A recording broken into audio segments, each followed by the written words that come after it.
Wheel of Genre, the show for readers who bring a polygraph to the book club. Each month we spin the wheel and land on a new genre. Spies, mysteries, horror, romance, SF, it's all on the shelf. And right now we are reading spy novels. Oh, that's right, Zach. The Looking Glass War by John le Carré, Man Who Was Thursday by G.K. Chesterton, The Miernik Dossier by Charles McCarry, The Eye of the Needle by Ken Follett, and Diamonds Are Forever by Ian Fleming. And this time it is Charles McCarry's The Miernik Dossier. I'm Zach, and this week I am really interested in the form of the novel. It's an epistolary. It's a twisted epistolary, a twistolary, we'll call it. Twistolary, a pistol of an epistolary. Zach, I'm Bob, in case you didn't know. I am interested in, I thought this was just an absolute home run. I think this is an incredible book, one of my favorite books that we've ever read for the entire show, and I think it's a crying shame, Zach, a crying shame that Charles McCarry is not a household name like some of the other authors, Ian Fleming and John le Carré, that we've read. I loved this book.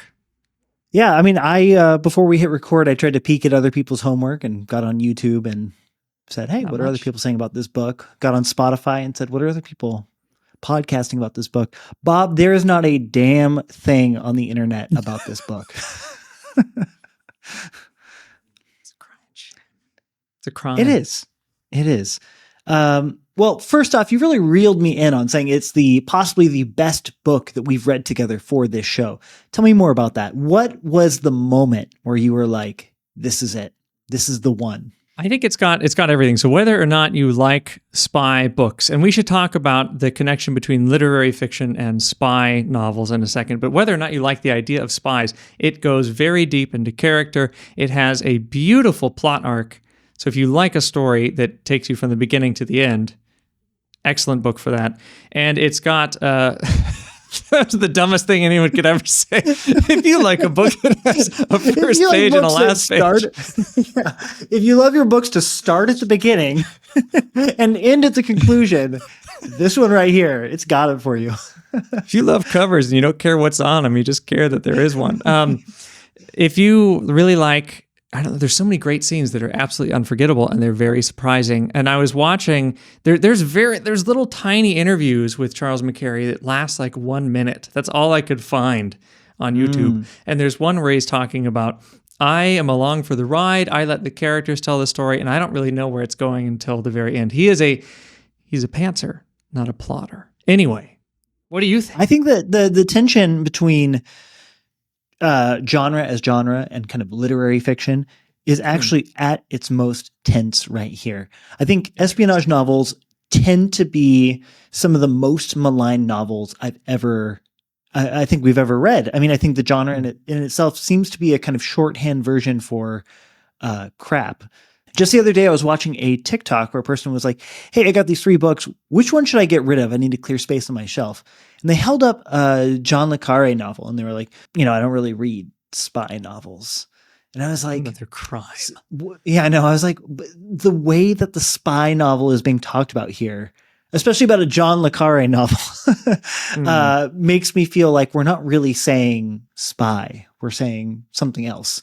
But with this novel in particular, what you have is an epistolary novel. So it's told, I mean, the traditional epistolary novel from Frankenstein to Dracula to, I'm sure other epistolary novels have been written, but those are 2 ones that we've read together, is written in the form of letters. This is a stunning, stunning remix of that. It is written in the form of documents. You get transcriptions of tape recordings from, microphones that are, listening in on people. They're eavesdropping on people.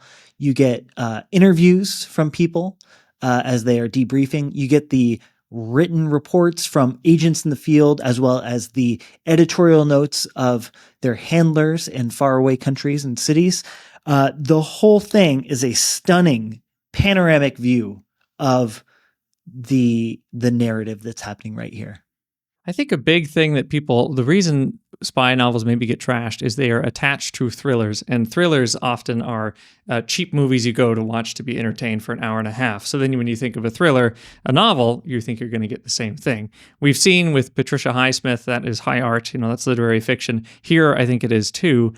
And even we've read Eric Ambler before, years ago now, but we've read The Mask of Demetrios and Epitaph for a Spy. Now, Charles McCarry was a lot of spy writers liked him a lot, but he went in and out of print, and I don't think he should ever go out of print. I think he is extremely good. But Eric Ambler said, the reality it achieves is high indeed. And he says he's a new and very welcome talent. So I think Charles McCarry, while spy fiction might be maligned, Charles McCarry has also been kind of maligned as far as readers. One reason, at least I think, is that epistolary nature. It is difficult. It is not an easy 1.5 hour thriller where you can sit back and watch the whole thing. I think people might be turned off when they get to all of these documents. I think there's 89 if that's right. 89 documents that you have to go through. However, you can kind of put in what level of commitment you want. I think if you're really invested in the spy craft nature of it and trying to figure out exactly who is a spy, you can put the time in. But if you want just a very good novel, you can just read it and not worry too much what you're remembering and what you're not remembering. Yeah, and that was part of the joy of it was, it's a similar issue with me and the mystery novel. With the mystery novel, I really have no interest.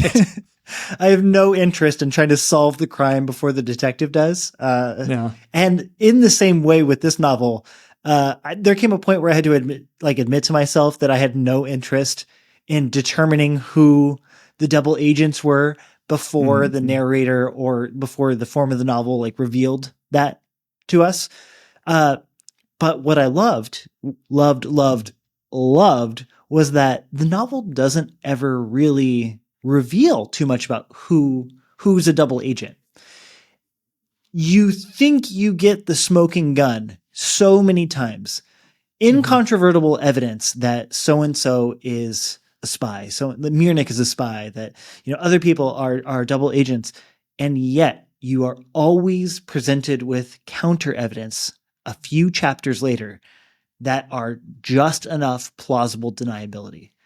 And I think it is so, so brilliant the way that, with John le Carré, the way that John le Carré plays with this level of ambiguity of where you don't know what's really going on. You, the reader, recognize that the characters may know less than they think they know. That's turned up to 10 on this novel. Yeah. It makes people, when we were reading John le Carré last time, The Looking Glass War, and we were thinking, okay, is it a satire? Because it's more realistic than the Ian Fleming novels. However, it is kind of poking fun at the idea of spy fiction. This feels like another step beyond. It's metafictional, almost. It's not in-your-face metafictional, and it's better than most metafiction. I know it's offensive, but it's better than a lot of... better. Whoa! We're canceled. Sorry. It's very good, but it's a kind of metafictional analysis of spy fiction. And it goes so far, it's almost unrealistic because everyone becomes a spy in this book and you really aren't sure anymore. But every single character, it's like spies attract spies because the English guy, Nigel, you find out is probably a spy. Ilona, you find out, is probably a spy. Paul is definitely a spy. Then the whole time we're trying to figure out if Miernik is a spy or not. Then their outside friends, who they don't know are spies, are also possibly spies. Everyone is a spy in this book except for Sophia. And it made me think of when we read The Man Who Was Thursday, where it was absurd to the degree of, I'm a cop who now is getting involved in this anarchist ring, but then it turns out this guy's also a cop who's trying to get involved in this anarchist ring, and then our other friend who we thought was our enemy is also a cop. Everyone's taking off their masks like a Scooby-Doo gif. Did it remind you of Man Who Was Thursday? Is it operating in a similar way or a different way? I think Man Who Was Thursday is a great comparison point, especially because of the slow progression of unmasking that happens in that novel. The plot is pushed forward by unmasking one person and another person and another person as an imposter. This novel does a really similar thing, and yet this novel only half unmasks people. Like, for example, you just said Sophia wasn't a spy. I'm still not sure, to be honest. Like, didn't she have like a whole lot of money that she came, you know, over the border with? And like, someone writes at some point that the whole point of smuggling her out of Czechoslovakia is just to bring money over to fund Miernik's double agentry. That's probably not a real word, double agentry, but we'll leave it in. We'll leave it in. That may or may not be true, or she just could be the innocent sister of Miernik, who he called in a favor to his friend Paul Christopher, to go smuggle across the border.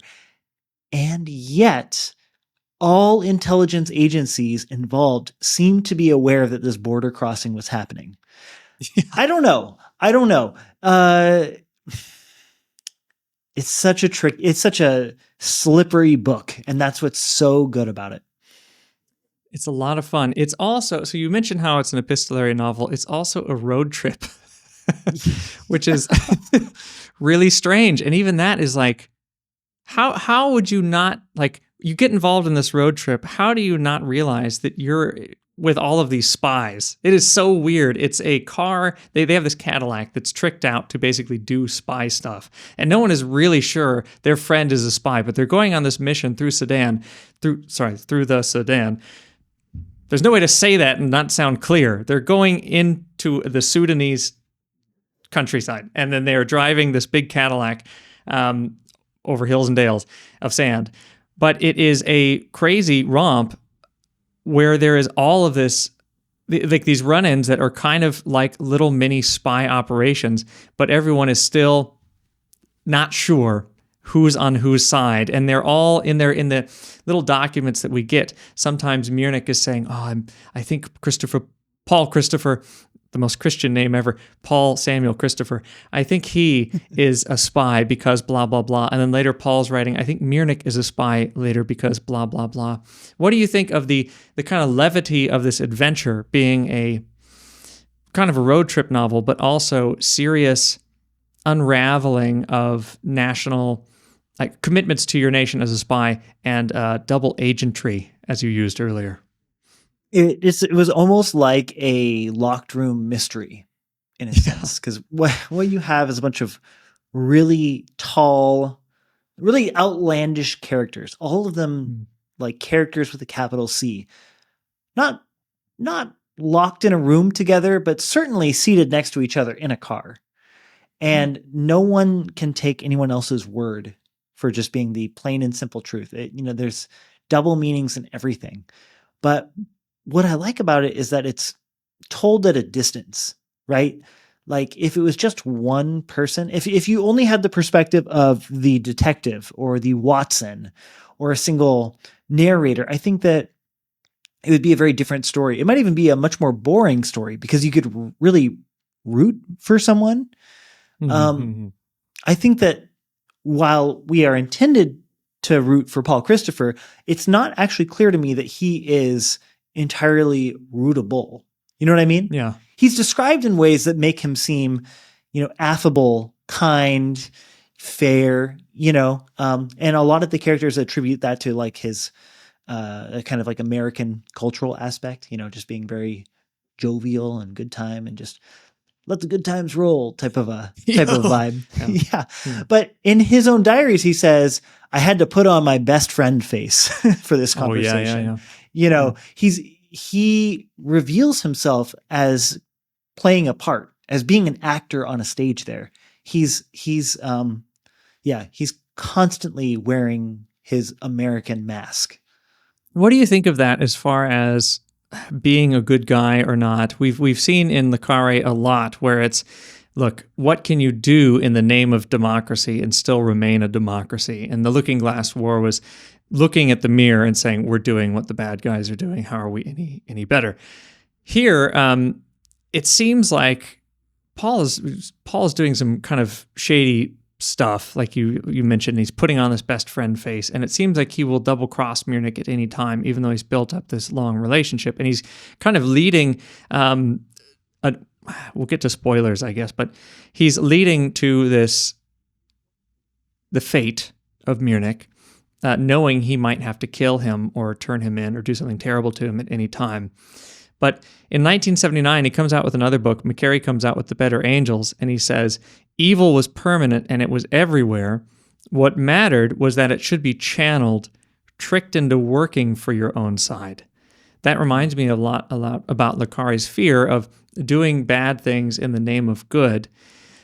Does that feel like the same fear is present in this book as is in those le Carré books? I personally don't get any sense of morality in these books in the same way that John le Carré does. Le Carré, to me, feels like he needs to really justify the British's place in history as being kind of a force for good, or maybe like a, something in which good radiates out of. With this novel, however, it to me reads a little bit more like Kim by Rudyard Kipling. Rudyard Kipling, thank you. I almost said Kim Stanley Robinson. I was like, no. Kim by Kim Stanley Robinson, my own biography. Yes. But with Kim, they're always talking about the great game. You know what I mean? You have all these people in all these countries, and they're moving things, and they're spying, and they're passing on information, and it's all a game. You want to have your goals. You want to cross the finish line before these other countries do, whatever that finish line may be. It's the state of eternal, I don't want to say war, but it is war. You know what I mean? Even if they're not at war, and in intelligence, they're always at war. And morality does not come into play in Kim, in Rudyard Kipling. I felt the same way about this. I felt like what we were looking at was a bunch of players in a game who are being more or less remote controlled at a distance. The only thing is no one can be sure which team was doing the remote controlling, or whether there was even someone remote controlling at all, or whether, I forget exactly the term they used, whether they were authentic in their speech and manner. I was looking up a little bit about the history. So we know Ian Fleming was in MI6 for a long time. Le Carré's real name was in MI6. And then McCarry was in CIA for 10 years. And he says he was actually in what's called deep cover. So, pretending to be someone else for a very long period of time. And he said it was a time of extreme boredom. But I thought it was interesting that he gets picked up because in 1953, he is writing for Eisenhower. He's writing the speeches for Eisenhower. And because of that, he got kind of some fame in the government, and they asked him, would you like to join the Secret Service? So you're right. John le Carré is trying to not just justify, but also question clandestine operations and is the British Empire even doing the right thing? He was pretty skeptical, a little jaded maybe. But here, it's completely unclear, I guess, if we're feeling good about what we're doing or if we're feeling bad about what we're doing. I think that maybe the right way to gauge these kind of books isn't, if the author is not going to be explicit about their personal feelings one way or the other, maybe it's how do you as a reader feel at the end of it. And with someone like Ian Fleming, who I can't wait for us to return to very, very soon in just a couple weeks, you inevitably finish those books feeling like, okay, sign me up. How do I get in? So I think that maybe the reader response might be the best way, to figure out what is the author trying to do. And I'll be honest with you, this book made me feel kind of the same way that watching Lawrence of Arabia made me feel. Yeah. How was that? Oh, okay. I don't have a name for that feeling, but it's let's flip and go. I want to hop back to this. I was trying to claim earlier that it's metafictional, and it reminds me of what you're just saying of, when I read Ian Fleming, it's like, wow, this looks really fun. John le Carré criticized him for that and said, look, Ian Fleming just wants nice drinks. James Bond just wants nice drinks. But here there is a kind of a thrill about the strange connection between creating and pretending to be someone else. Whatever that word is, dissembling.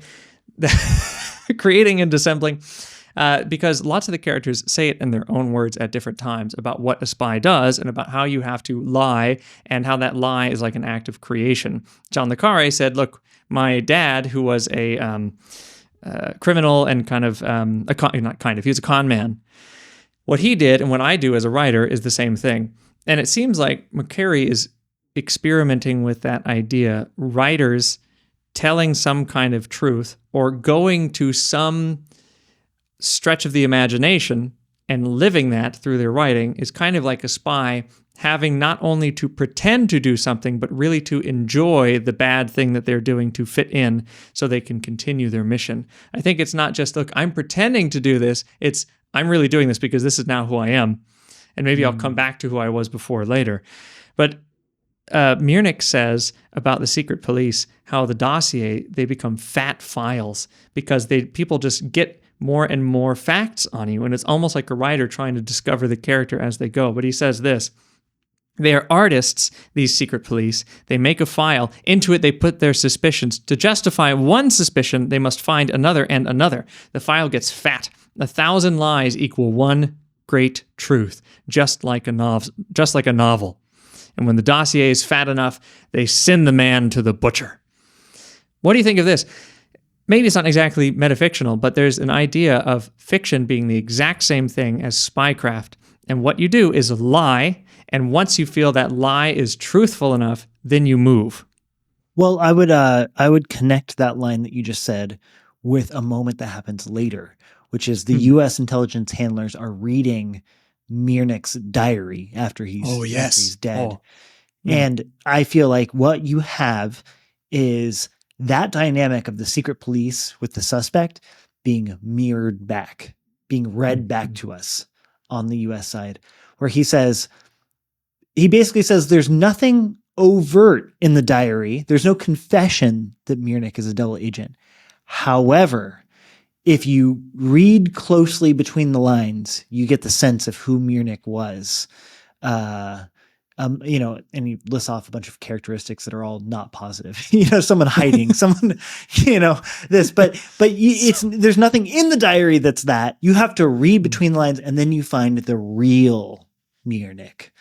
And so there's a sense in which not only are the secret police / the intelligence handlers / all of these people authors, not only are they pulling evidence to try to create this character who they have already decided is probably, a criminal or spy or whatever, but they're also close readers. They also look at text and have to read like critics read. And I think that McCarry is probably the only espionage novelist that seems to understand this dynamic. Where it is a creation of reality. It's so interesting that you bring up that moment where they're starting to think, not starting to think, when Christopher's handler writes back to him and says, no, we're pretty sure he's a spy. Come on. I mean, he speaks German, Polish, and Arabic. He's a spy. That's like, yeah. So if you know languages, you're probably a spy. But it's right after, because I think that is number, 88. That's document 88.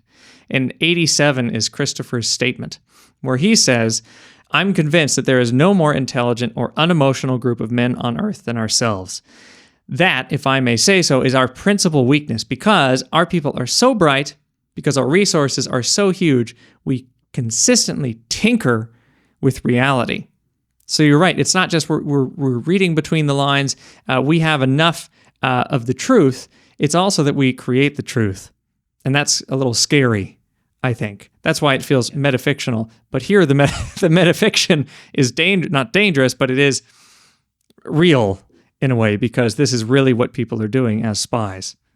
So the book told me. Because I guess it's a book, so I can't really say that. But. And so as Christopher's doing this statement, he kind of concludes, whatever you tell me, whatever you think, what evidence you have, we might suspect that he's a spy, we might not. But the real difference is, he says this, the difference is this, I knew Miernik personally. And he says, because he's observed him, he's become his friend, he will no longer believe any of the evidence that his handler has. What do you think of this? This kind of crossing the boundary of, I'm no longer operating as a spy, but this man who was the subject of my mission is now my friend. Well, he says he knows, they know Miernik through paperwork. He knows his guts, is what he said. He has a gut feeling of Miernik. And honestly, what that reminded me of was one of my favorite things to think about when it comes to detective novels, which is the pastime or the occupation or the identity of the detective. So like in the Father Brown stories, Father Brown is a priest. So, he solves his crimes through an innate understanding of the human soul and the human condition. In the Le Carre novel, that's a mystery. He has Smiley be the detective, and Smiley's secret power, I guess you could say, is that he's a spy. So he'll gather up clues by putting on disguises and pretending to be people who he's not in order to get people to talk. Sherlock Holmes is an autodidact, so he tends to solve crimes through obscure knowledge of disparate domains, different fields. But in this book, Paul Christopher is a poet. His handler says every time the handler gets the report from Paul, he says, "Oh, it's another characteristically literary report from Paul." I feel like we have to be able to connect Paul moonlighting as a poet with his kind of intuition and his understanding of the kind of character of Miernik for him to be able to make that call that Miernik is not the double agent. Paul the poet, I think he's okay. We've seen romances before. Obviously, in the Bond books, there's always a Bond girl, and James Bond. I think maybe less in the movies. In the books, it's very obvious that he's in love. And in the first one, he even wants to get married, and he knows that he'll have to leave the service. Here, there's a romance between Paul and Sophia. And I think he's interesting too because he feels open to people. I think Sophia tells us that in one of her notes to some clandestine operation. She's writing that he has a personality where everyone opens up to him. So he has that kind of poetic magnetism to draw people in. And that makes him maybe an even better spy because everyone is willing to tell him what they think. Now, maybe they are dissembling, maybe they're not always telling him the truth, but for some reason, he has this gravity about them, and people come to him and tell him at least something that has a modicum of truth in it. So he gets naturally really good data on these people. Do you think, is he the same way as a romantic in his relationship with Sophia? Is he like a Bond character, or is he a kind of poet romantic? I think that's a really good question. I think that I would have to point to the scene at the very end. Actually, I think it might even be the final document where Sophia 89. Is saying that number 80, the heart-wrenching 89. They're living together, and it's interesting how they try to slip into these roles with each other. These domestic roles, she buys cookbooks. She starts doing these, she starts cooking. She starts just kind of making playing cocktails. the housewife role, and I think he starts to slip into that domestic role too. But she says there comes a moment where they're in the bed and she realized that he does not want to be making love to her. He still has that mask on. And that's the thing about him, is that he seems to be able to embed himself into these situations, whether that's, taking a trip down to Sudan with his quote unquote friends, or even just living with Sophia, where his body is doing these things, and yet the soul of him seems to be somewhere else. And that to me is the hardest part to reconcile with him being a kind of like, or I guess the biggest evidence against him being a kind of like purely authentic, in the moment, Walt Whitman-esque Song of Myself type poet, That reminds me again of another comparison to John le Carre when he was talking about how for him, fiction writing is about experiencing the width of human behavior. And that's what he learned from his father too, to see all of the lies, but still see an affectionate father who is trying to put bread on the table. He wanted to explore that. And he said, look, I could be just like any of these bad characters. If I was just a little bit worse, or if I had just made a couple of these different decisions, maybe I'd be doing something just as bad as they are. And I wonder if that is also what this secret agent needs to do. Like a writer, you inhabit that person and you you act how you wouldn't normally act in real life. And you have to believe it for it to be authentic on the page. I think it's similar for Paul. He has to believe what he's doing for it to be authentic in life. And then there comes a point where he can't do it anymore because at least I think they're together almost for months in Geneva, living together. And it all seems like domestic bliss. And that mask starts to become too still. It becomes too much of a mask and he can no longer pull it off. So he must pull it off. So I think there are other characters who also have this kind of mask, or they have to be someone else for a time, not just an actor, but they really have to do that method acting, become that person. And I think that also happens with Miernik, or something that Miernik is doing is very interesting. And it reminds me of Fred Leiser in The Looking Glass War, where Fred Leiser felt, okay, are these new friends actually my friends? Can I really trust them? Are they going to betray me again? And there is never solid footing, but he wants there to be solid footing because he just wants that fantasy. And there's this interesting thing that Miernik says where he talks about two languages. He says, you haven't lived in the future as we Poles have done. From childhood, out there in the future, you learn two languages. One is heard with the ear, the other with the back of the neck. They are after me, all right, these secret police, he says. I hear it here. And he touched the nape of his neck. What do you think of this idea of two languages being in this country that's communist controlled? There's so many people trying to grab at it, but he has to keep a secret language going all the time while still operating in the dominant language, not just speaking a language, but living in two different ways. Fred Leiser is a really good comparison because that character in The Looking Glass War and Miernik in this one both represent characters who come in from the other side, who have a kind of worldly experience of the others. It's almost like in The Lord of the Rings, if one of the orcs had defected over and was trying their best to fit in with Hobbit society, but they can never quite fit in. But their experience of the world, because they've seen the other side of the wall, is something that is both like mysterious and elusive. It makes them wise and experienced in a way. Dare I say this might be a kind of trope of espionage fiction that I bet if we keep looking, we can find more of. Because it's always an interesting character, always. I think you're right. It is a trope. That period has been really terrible to Poland. And then we have these characters who are trying to go to a new place. They're just trying to live life, really. I mean, Leiser, Miernik, they're just trying to live. But there's this interesting exchange between Miernik and Christopher. They're drinking, they're kind of hanging out and joking, but Miernik says, I must become an American. That is the solution. Christopher says, I don't think you can. You're a commie rat. Miernik says, I'm a Christian and a lover of truth. And then he says, you better go to bed, because they're drinking too much at this point. He says, I'd rather go to America. Christopher says, with your background, you'll have to go by Russian submarine. And Miernik says, I die, you joke. That's the American answer to the Polish question. And I think we've seen that these empires, America, Britain, they take someone from Poland, they take the Polish Leiser, they take the Polish Miernik, and they sacrifice Leiser, or they mislead Miernik until he's crucified at the end, left there dying out in the desert.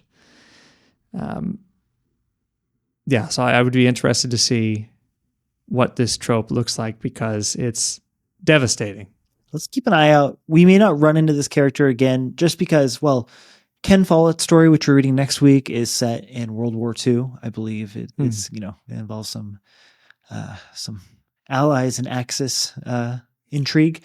And then the final one we're reading is a Bond novel. And, I love Bond novels, but they're not the most humanistically well sketched out books. So, they're great. They're great. Yeah, they're great. I love them. I'm just saying, I don't know if we'll get a Miernik again anytime soon, but I think that for me, Charles McCarry is now at the top of my list of espionage authors that I want to return to again and again in the future.